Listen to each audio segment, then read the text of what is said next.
Hey, hey, I'm a monkey. How's everyone doing today, man, or tonight? Maybe you're overseas. Welcome to Richard Lewis Alive and Unwell. Doing the best I can, man. I'm 76. Give me a fucking break. When I go online, sometimes they'll have clips of me, even recently on Kerm. Well, not, yeah, like, you know, whenever. Here's people who want to say to me, God, he looks dead. Is he dying? What's the fuck, man? I'm not dying. I'm overcoming a couple of things, but you know, I know how my grandfather looked at 76. Well, he was from Odessa, I believe, the Ukraine, I might add. And but he didn't look. I mean, I'm not saying that I'm better looking than my 70s. I don't even know if he was 76.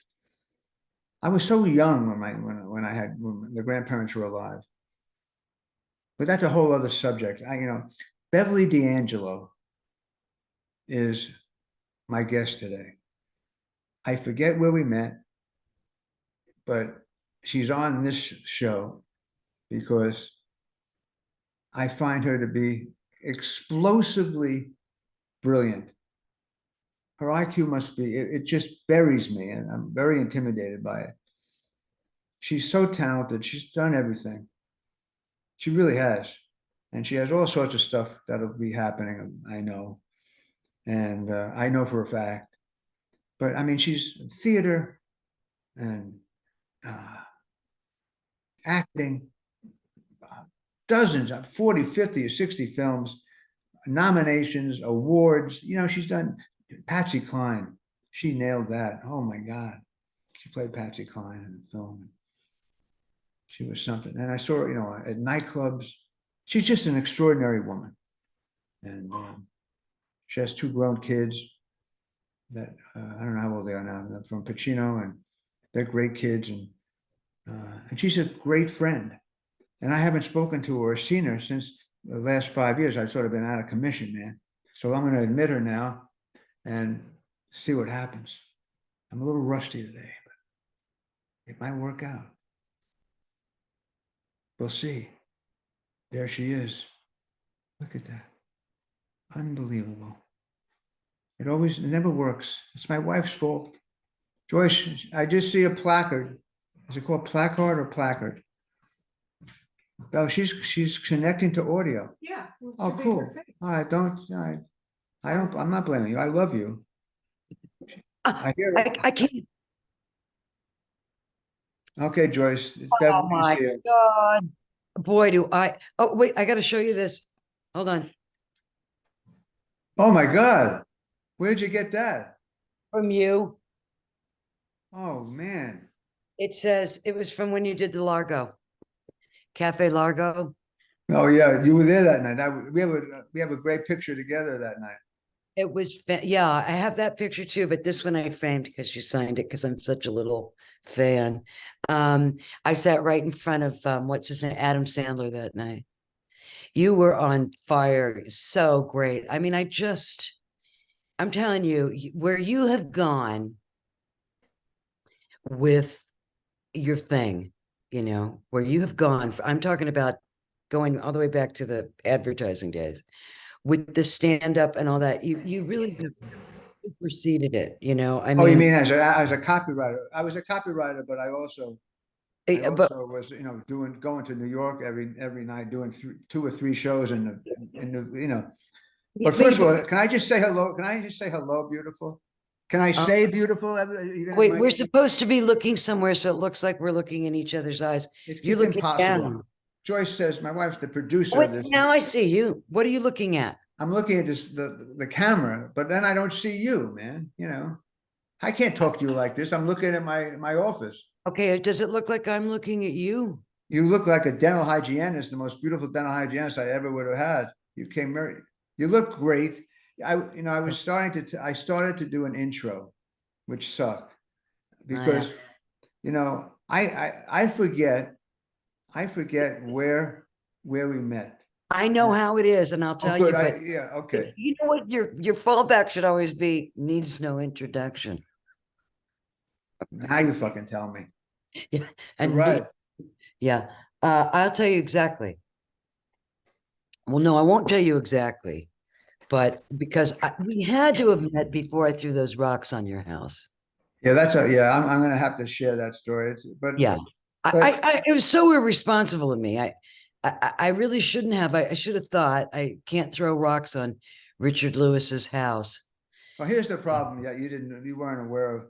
We did live close to each other once upon a time in a house that I had for 30 years.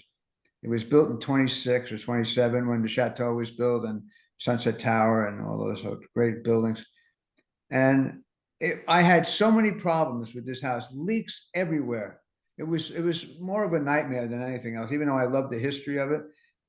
And Beverly lived in this house on a street above mine. And my And house was built in 24. So I think our houses had been there before any other houses were. it's almost as if our houses had intercourse and it just Yeah. spread in the neighborhood happened, man. Yeah.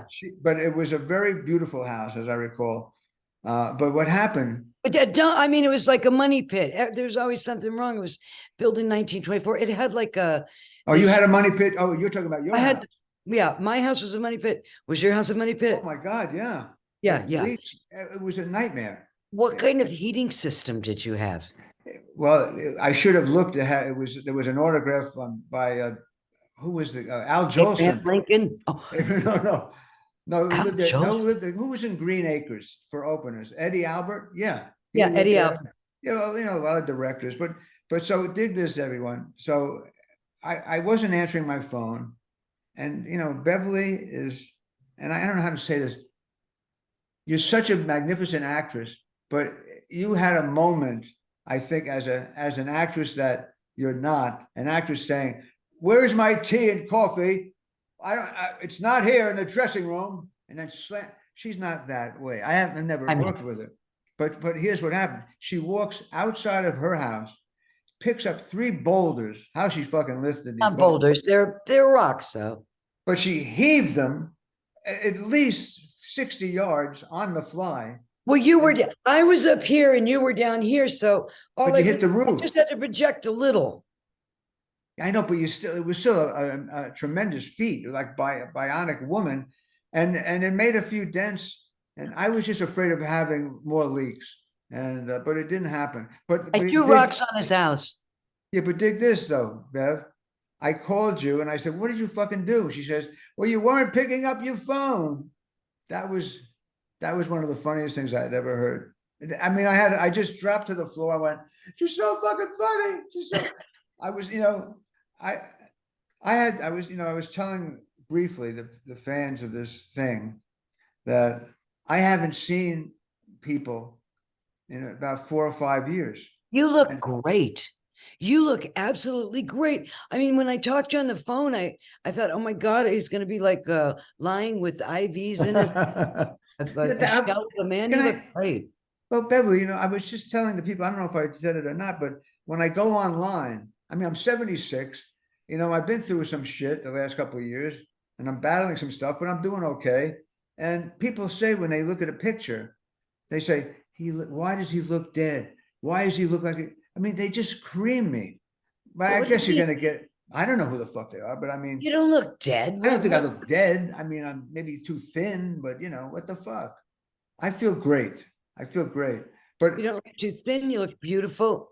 It's lighting, lighting, lighting. oh, the lighting. Yeah, look at this light. I got Lenny Bruce behind me and Jimi Yeah. Hendrix. I'm covered. I'm covered. But what I was trying to say, I'm going to interrupt you, but what I No, was no, trying, believe me. This is called a big interruption. This show. okay. Oh, well, man, we're both terrible about it. But Well, um, uh, because I got that picture at the Largo, I hadn't seen you on stage for so long. right. The thing is, it's a reference to Lenny, because you know how, like, in the end, it was like all about his lawsuit and the Right.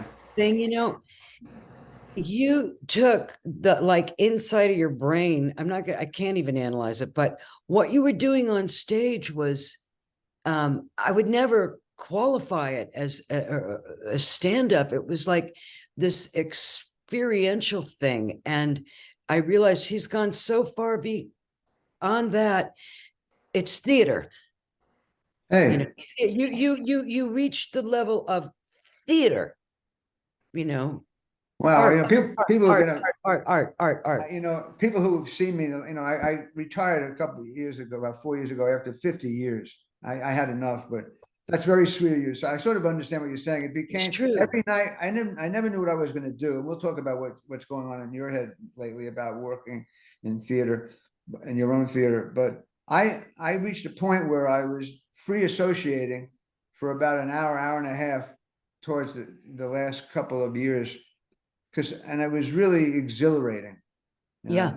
After spending, I've a never seen whole life. anybody. It's not even a niche.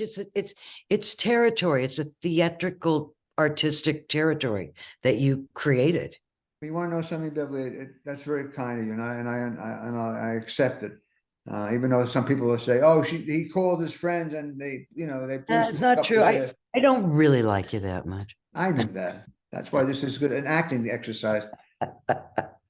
I love you. No, but you saw me. A lot of people. One of my problems with my career is that I didn't have agents and managers putting every show I did on the board, like bootleg, like Dylan bootlegs. Not a Queen, but Yeah. Dylan. But he has people like that. They, not just Bob. They have every show ever I know. done, and I don't. I don't even It Carnegie was Hall. They didn't even record on Carnegie Hall for me. it was a different it was a different time, and I think that, I mean, when I look back at stuff that I did when I sent you that thing, I didn't even know that was out there, that Letterman thing the other day. The Letterman shot. Yeah, I didn't even know. I did a show 4 times, but I didn't even know. When I look back at that stuff and think, God, there's so much stuff that I wasn't aware of. I think it had to do with the times. Like, we were all, moving. There was that moment in the 70s and the early 80s when, particularly at the end of the 70s, when outsiders were getting in, kind of That's thing. true. And we had that concept, that kind of counterculture wasn't dead yet. And we had that concept of, if you're massively popular, that means that you've sold out somehow. Yeah. Because if everybody loves you, you're a beloved entertainer, and then what the fuck is that? And I think that was part of our ethos, meaning our Yeah. I our know. community. Yeah, no, And I think you're right. that this kind of enfranchisement that goes on now. I mean, I would hate to start an acting career now where it's like Oh, you got to brand yourself, and that was the one thing I was very aware of, when I started. I think it was a zeitgeist. And again, I'm talking about our what is it? community. As you as an actress when you started? Is that what you're saying? Yeah. That idea of, like, a moving target presents no object, and you didn't want to be typecast, you didn't want to be stuck on a thing. Right. And so, the hype, it was like, that's not too cool. And I'm going to record everything I do. I think we'd look at ourselves and say, well, that's narcissistic, or that's not Yeah. cool. So Probably. but you always need, look, some people are blessed with, like, some manager comes into their life and parents But, them. and actually does it the right way. But you're Yeah. right. As I reflect back now, I think I was so I this all I thought about really, other than my work, was finding relationships that didn't bring me down, which I failed at until I got married, mostly. But and my work. I wrote, since I've been off, Bev, I've been by the computer saying, what am I going to write now? Because I'm not going to do stand up, and I'm not sure about acting. What's going to happen? So I said I'm going to write, but writers write. I think William Dickey or William Starr or someone said, some Southern author said that writers write, and they get up in the morning and they do it, and then they've done Stare 5 at a hours. blank page or But I whatever. wrote jokes and premises for my whole life. I had pads with me wherever I went. If we I write know, I down, I'd saw write 'em. something, and I'd write this down, and I'd put it in my computer. I had hundreds of thousands of premises. That was my writer's right. So now I'm a little stuck because I've written some scripts, but that's not my ball game. That's not my sweet spot. So I got to It figure doesn't out. make you happy there, No, that's true. and you got to go for your joy. Let me ask you a question. Okay, so you said you stepped back a couple of years ago. Yeah, How about 5 years how ago. what? About 5 years ago, I said enough. And I had my last tour, and it was the best performance level I've ever hit. Did you film that one? No, maybe It's it was. written on water. What's her name said? Acting is written on water. It's written on water. Who These said that? creations are I'll obsess. You're written gonna have on to water. find who said that. Do you know? I'm gonna Yeah, obsess that on it. The Italian actress. Oh God, of course, Oh I'm blank. no, okay. You Well, know, that narrows it down. Eva Le Gallienne. Ooh, Yeah, Eva Le Gallienne. She was like this Sarah Bernhardt from. Well, she was very natural on stage at a time when, if you were sad, you were supposed to go oh, like. the Sarah Bernhardt stuff. I Yeah, get it. but that's what Sarah Bernhardt and Eva Le Gallienne did because, Stanislavski, that his thing was, let's discard that and get it from inside because before the turn of the century, there's commedia dell'arte. There were all these actors just assumed a position or assumed a role. You know what I mean? Right. So even in no theater, they wore the masks, and commedia dell'arte, they had the mask. And acting was, there were postures that would express what you felt. So angst, joy. I mean, you could see Right. so Stanislavski's thing was like, get your own, well, this is now he said it, but you're the source. Right. And Sarah Bernhardt was, one of the pioneers of naturalism, and so is Eva Le Gallienne. And she said, it's writing on water. That's Wow. writing on water. So that last show you did, it was written on water, but it was written on water. But here's my question. I'm glad somebody has a question. I have so many Yeah. things I want to talk about. So Okay. please shoot. But the question is, like, how key in your process is as an audience? You know what I mean? Like because you were saying that, hey, it's not your sweet spot to write a script, and that the writing you did, there were jokes and lines and stuff. Yeah. So how much of your process of creativity involves having a live audience and Yeah. getting the response and that kind of energy going back? Well, that's part of the process because since I used to come on stage with at least an hour, 2 hours in my head of new stuff that I had never tried before, along with some stuff that I want that worked. That you have to build an act for when regardless of how long you're on stage. But if the audience is cooking and feeds me like a lot of love, then you start writing all new shit. If you work that way, I never went A to B to C to D. I couldn't bear it. That's why I didn't do as many specials as I could have. I did about 4 or 5 or whatever, because you have to go on the road, do the same hour. The directors come, HBO comes down. They all, let's see the special. What about that piece? And then maybe you shouldn't do. It was too much. And it was, I mean, it just wasn't fun anymore. It was great that I had the opportunity. Beyond that, you were crafting something that hasn't been seen. This, as you said, you were just like in the stream of consciousness, and yeah, you had some little standbys, I'm sure. Oh, of course, but I got like structure, like here's the beginning and a middle and an end, and thanks for coming, folks. You were way beyond that. As long as don't mock me for talking about myself, people. Really, I deserve every now. Nobody even knows you're talking to them because you're looking down. Oh, and then you looked over there, like there's a very, very, very short person over there. When I go like this, am I looking at you? Right at me. How'd you do that? How about now? No, now. Yes, now you're looking at me. Yeah, that's what I heard. I was told by my wife that that's the only way I can look at you, by not looking at you, which I can't. But that's so weird. That's like a Zen koan. You know something? Geez, I think it was Bob Odenkirk. He wrote me, and he said that in his book, he had said that I had this type of humor that before I was doing it, about my feelings, it was genuinely it crossed the Rubicon, and it was really a different way of performing. And it's then true. and I was so flattered. But and New York Times said once, after, I don't know if it was after a concert or after a special, it said that, and this made me feel good, because when you were talking about when we came up, in the 70s and then in the early 80s, we were like the new breed. That's And right. Coming from a different world, right, but and coming from a corporate world.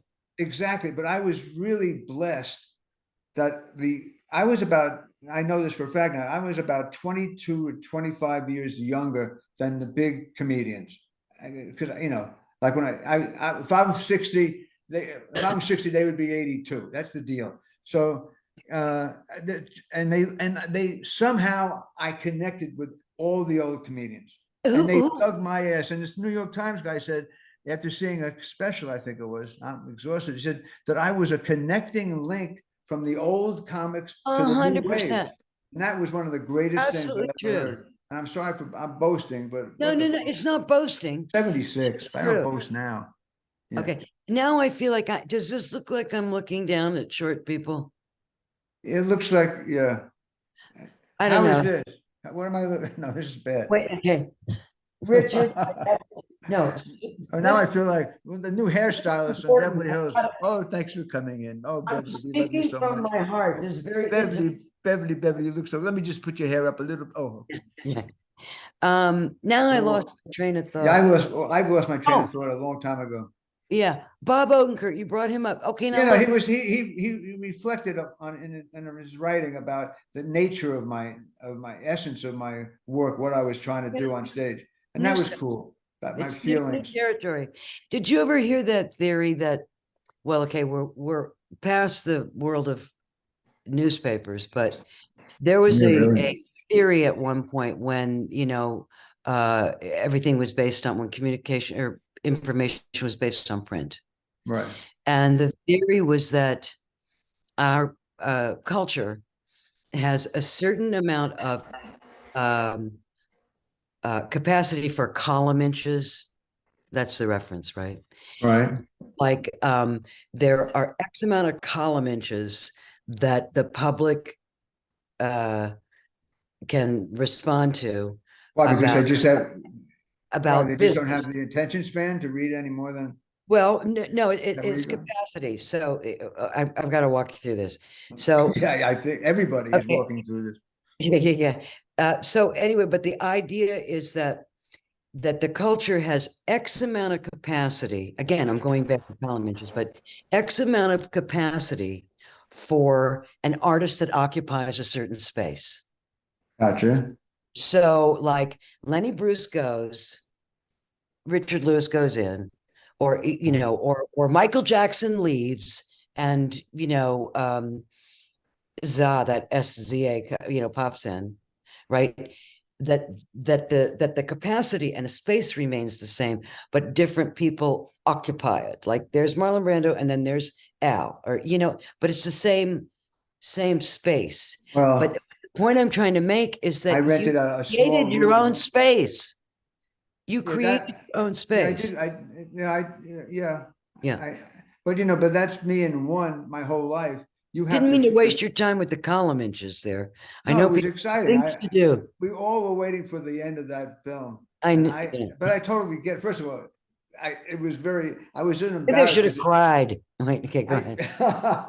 no, but yeah, I can understand if you say Brando then Al, but if Lenny Bruce left, then I'll just rent a little cottage in his space. But he was my hero. But so, listen, I meant to ask you years ago about how long and how your life was in Italy, because I've been to Italy many times, and I know you lived there. We hardly spoke about it. I know you were married years ago, but I was a duchess for 15 years. I if he was got a married. duke, then he must have been a duke, obviously. Yeah. It And I wasn't just Duke the Snyder other from the day. Dodgers, but no, he's a duke, a real duke. What comes with being a duchess? What do you have to do special, like at a Well, you got to party? marry someone. But Oh, no, I know that. that family, very interesting. My husband's great grandmother was the mother of Cosimo de' Medici. There were lots of Ooh, intermarriages in the 14th and 15th century. The de' Medicis and the Salviati. My husband's name is Lorenzo Salviati. They were very prominent in Florence. The title came from, it was a papal decree title, and that went back for some act of valor or something. And there were several popes in his family and all that. So Jesus. yeah. It was heavy duty. But as far as the title and everything, Right.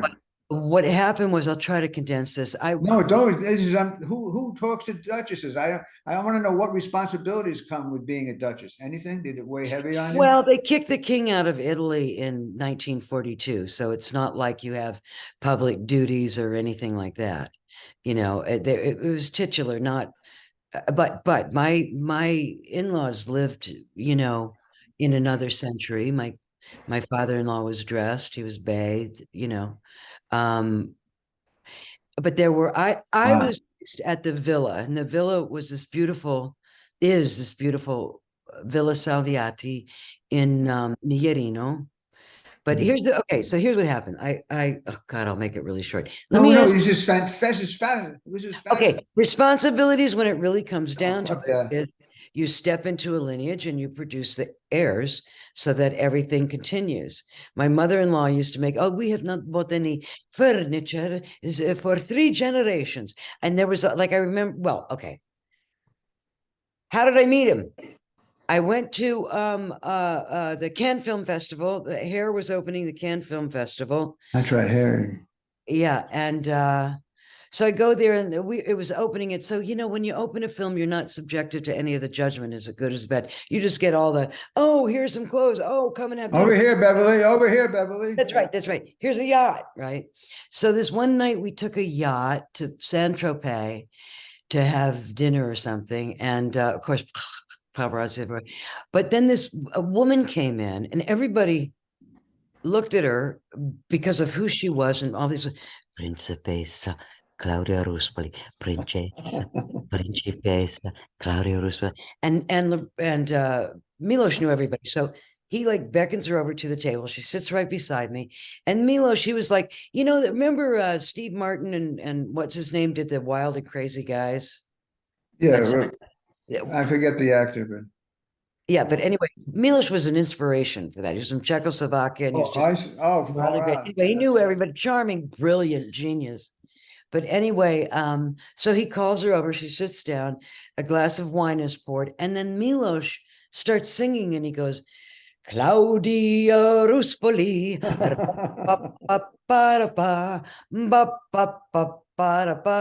she spread her legs for me.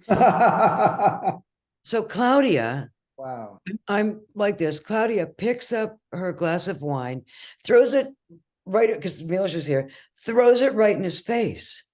And I was, oh God, I thought this only happened in the movies. Yeah.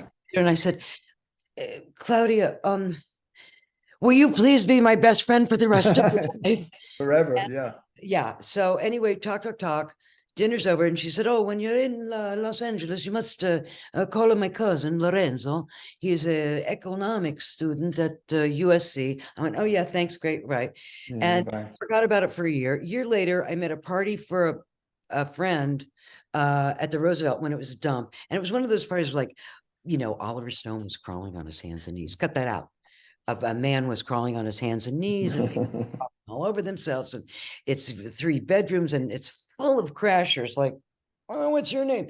And I went into a bedroom, and I was just sitting there, and this really beautiful man walked in, young man, well, we were all young, and he started talking because he was Italian, and I spoke Italian because I went to school there. So we're talking, and we hadn't introduced ourselves. We just talked, just it's a party, shooting shit.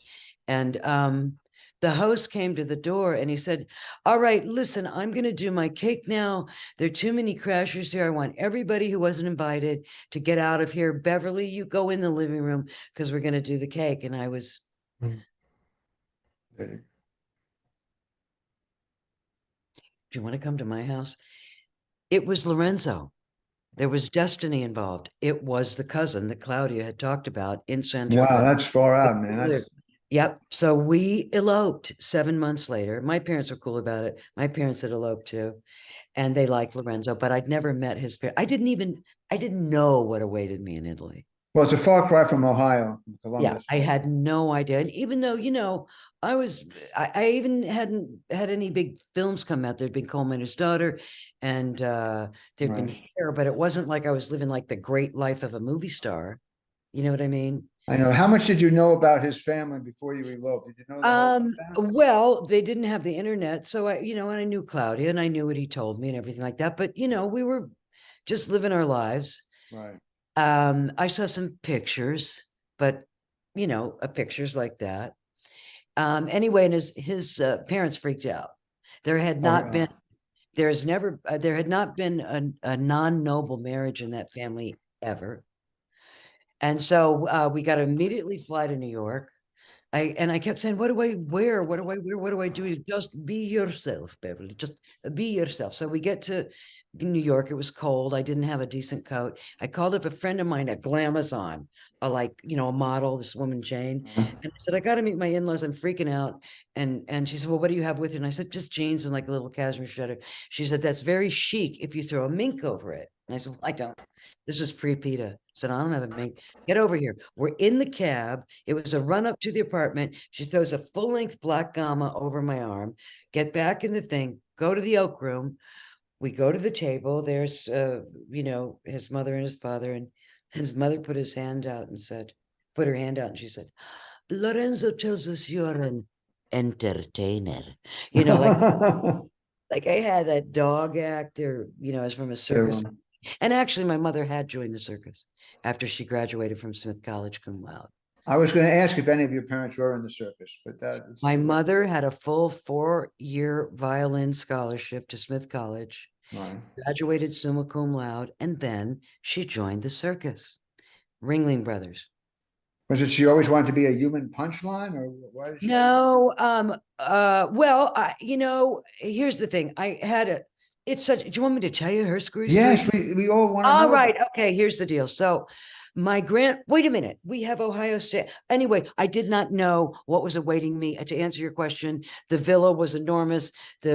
All the other properties, the thing I lived on 6,000 acres kind of fucked me up because I'd be in Hollywood and people would say, oh, when I finish this film, I'm looking at a piece of property on 6 acres in Aspen. And I think, well, I got 6,000, 100-room The villa. property this, But yeah, but no, the thing is, I didn't fit in there. You're speaking of what are the duties of a duchess. yeah, sort of, right. I should have.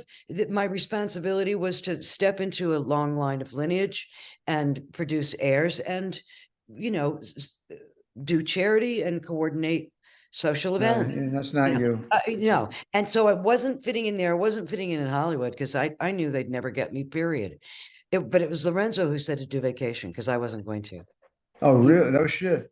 he read it and said, but Bev, because there were animals, don't work with animals. There were kids, don't work with kids. I was 29. I was going to be the mother of teenagers. There was, we killed somebody, we kidnapped somebody.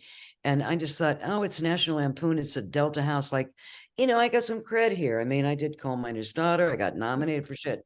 And so he said, no, no, no. He goes, look at this cousin Eddie. He's hilarious. We do it.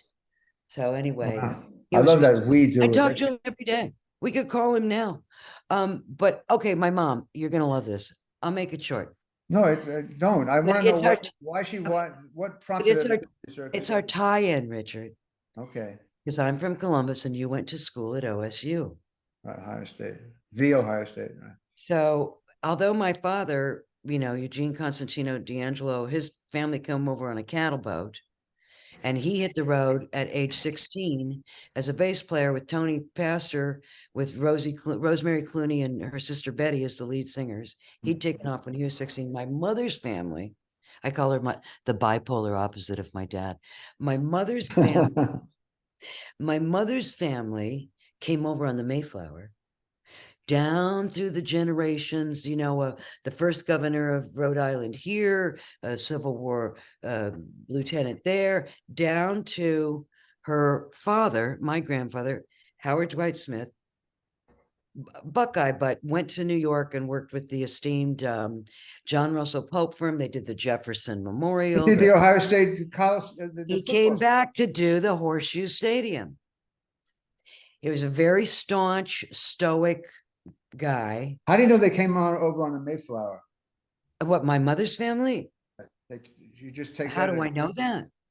Did they have any Oh, pictures?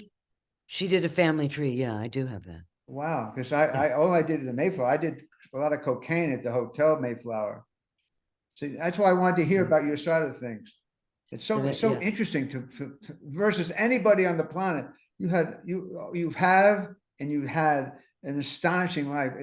That's why I'm No, the just roles sitting I've back. played in real life, the roles I've played in real life are so much better than any roles I've done on screen.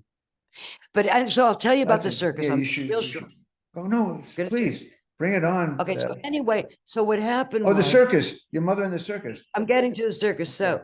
So Howard Dwight Smith, very stern, and raised my mother very strictly, with those Victorian platitudes like children should be seen and not heard, Not her, and yeah. evidently not spoken to either. Because when my mother was 5, her mother died, and my grandfather thought it was best not to even talk about it.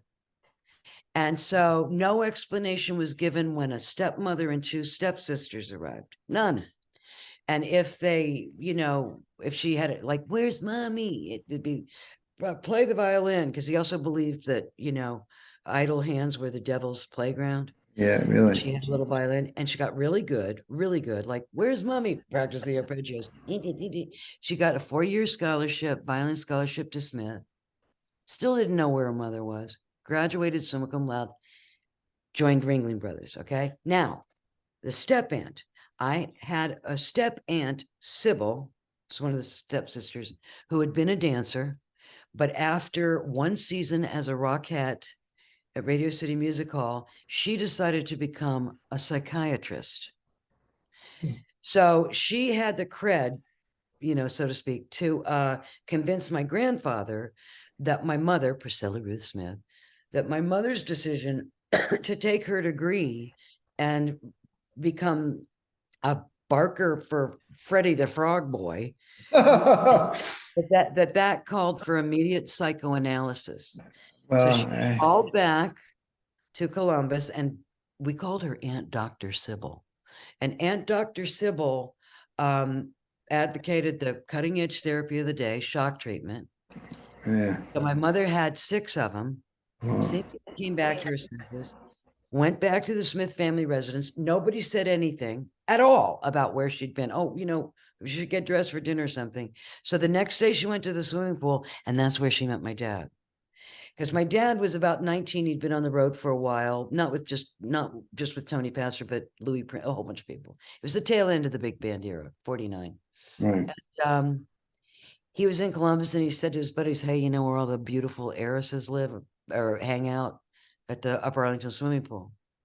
So he went in, they locked eyes. He always said it was gold, and she swore it was silver, the bathing suit she had on when they met. He walked up to her and he said, are you seeing anybody? And she went, oh yeah, a couple of boys. She'd just gotten out of a mental hospital. A couple of boys. And he said, well, get rid of them, because I'm going to call you. What's your name? She said, Priscilla Ruth Smith. He spent a couple of weeks finding the right Smith family. And when he got her on the phone, she said, I thought you were going to call me. And he said, I'm calling you now, babe. That was the end of August. Did he say babe back then? Oh, yeah. Everybody was babe. Yeah. End of August.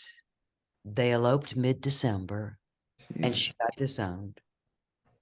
And my older brother, Jeff, bass player, was born 5 months later. So that might have had something to do with it, but they loved each other. Wow. Absolutely loved each other.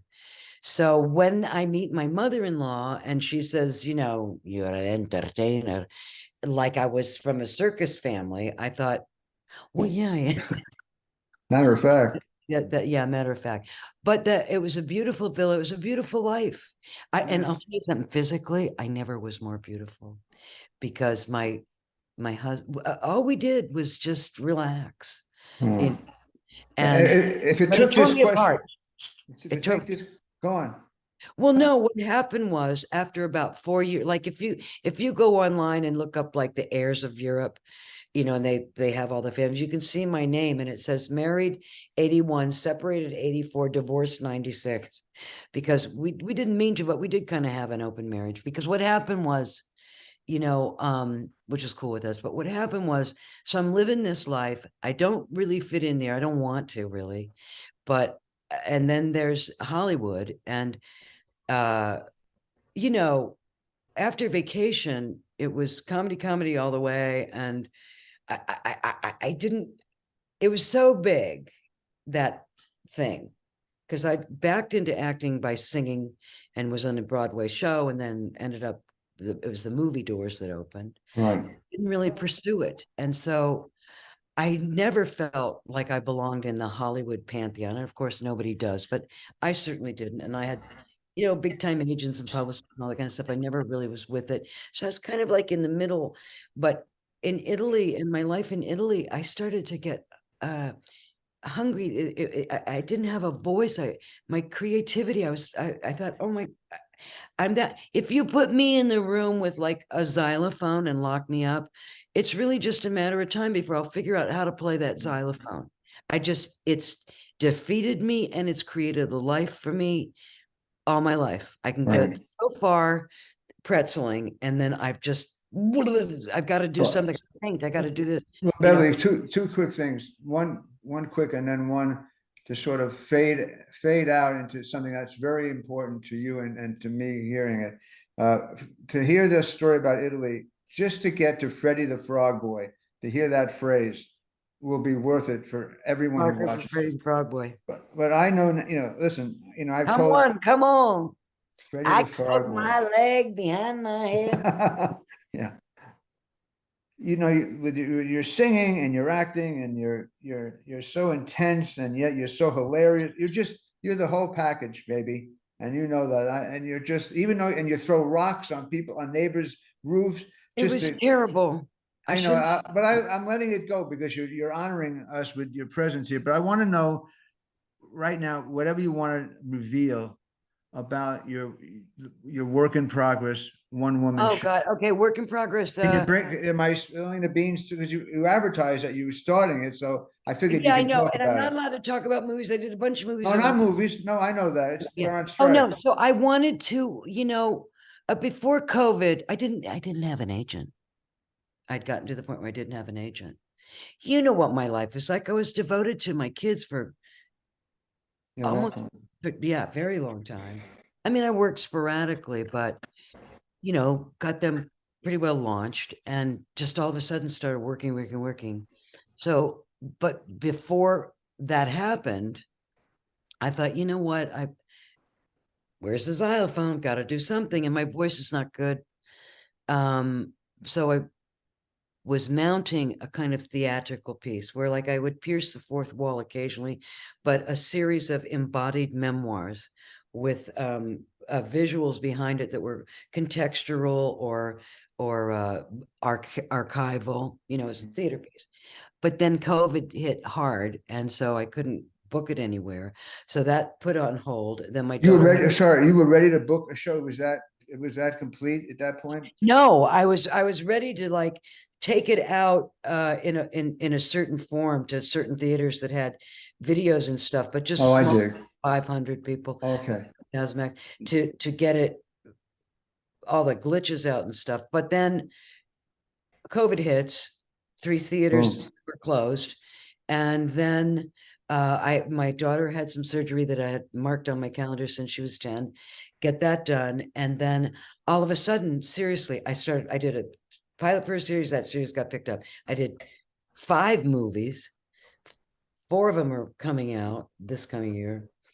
But anyway, after May, I was like, oh, fuck. And there was some stuff going on in my family that fucked me up. And so I thought, you know what, why don't I take those monologues and put them in literary form as writing samples to get a book deal, a memoir deal, right? I just go out like that. And so I engaged this guy who I had met on the previous film that I'd done, which I'm dying to tell you about, but I can't. But anyway, and told him a story. And then I said, I want this in literary form. And I had transcripts of my rehearsals and everything. Right. But what he gave me back was a very condensed thing. And I thought, no, that's not my voice at all. But then my friend said, well, read it to me over the phone. And as I was reading it, I thought, okay, this is alive. This is for live. And so I thought, God, do I have to like re-erect that great big show? The directors in San Francisco, my music. Oh, because there was a band on stage. I wrote 8 songs for it. So my musical directors in Florida, blah, blah, blah. So I called up a friend of mine. I said, I got to workshop this thing. I'm going to condense it and it'll be like, a PowerPoint on steroids instead of a backdrop. And I said, but my problem is all my friends are in the business. Everybody I know is, an actor, a writer, a producer. So I don't want to workshop it in front of my friends, Right. and he said, well, come to Brea because you don't have any friends here. That's about how many, that, for people that are in Guam who are watching this, that's about what, an hour from LA, from Hollywood? About Yeah, an yeah. hour. And a Yeah. beautiful theater. It is. I've been We're there. so beautiful thing. Well, my friend is a real estate developer and he developed that little town. And there was like a little traditional improv there, but Right. it's like a beautiful theater with full facilities. No one had ever used the video screen the way I had. So anyway, I went in there and I was so high from it. I thought, yeah, this is good medium for me. This is good. But then I watched the tape. And what I saw is that the stuff that really worked for me was the more, where the audience is watching you perform a monologue, meaning talking you through, and there are some visuals behind it. So it's very much my original idea, but I pushed it into more, there was no fourth wall at all. So I was very interactive with the audience and like, it was okay, but it kind of, not my thing. I'm more toward, I may mean for what you did, but with a bit more structure. So how, Different territory. will it be hard for you to feel It went 2 satisfied? hours long. The Oh, well, but the thing, but that's because I lost at least a half an hour. With the guy who was supposed to do the videos, he got messed up, and then I got apprehensive. Are they going to come up or not? Because I had visuals that were punchlines and things like that. So I was a bit distracted. But the thing is, the audience was going so nuts. I'd say, okay, let's stop it here because we got this. No, no, no, more. And I couldn't say no, Richard, and I should have. When I looked at the video, I thought, I can't stop because these people love me, and I should have stopped it. I broke the rule, leave them laughing and want them more. and But well, it's you still valid. Like, I'm you sure they won't ask me back. well, oh, please, you're just starting developing it. I want to tell you that I needed this silly format to get information that I never had the chance to ask you during our friendship. And you're an astounding woman. You're a magnificent actress. And let's leave them with the name to look out for when you do your show. Do you Freddie have the a name? Frog. I know. Freddie? Freddie the Frog. No. Flying Blonde. Ladies and gentlemen, need I say more? Was I right in my And introduction? I know because now you've given me so Fucking much help. Beverly. I didn't even Unbelievable ask you chick. questions. This isn't No, like no, it's okay. I I was need to very, talk to you too. I all right, gotta well, know. I'll throw a boulder on your fucking roof. Okay, I'm gonna pay you back for the roof. Did I Uh, damage? I just need you. I well, need. we'll see each other soon. I'm so happy that you did this. I learned so much about my buddy, and so did everybody else. I love you. You're magnificent. You're one of the most articulate people I've ever met in my entire life. I adore you. You're always there for me. I can, no matter how many years go I by, you love pick up you. the phone. I love you too. And everybody, Beverly D'Angelo, Bye, bravo. everybody. Richard, can I call you right after this because I, I love you. I have cramps. I need about 15 minutes. All Give right, me 15. you got it. Bye bye, beautiful. Bye, Bye. everybody. Bye.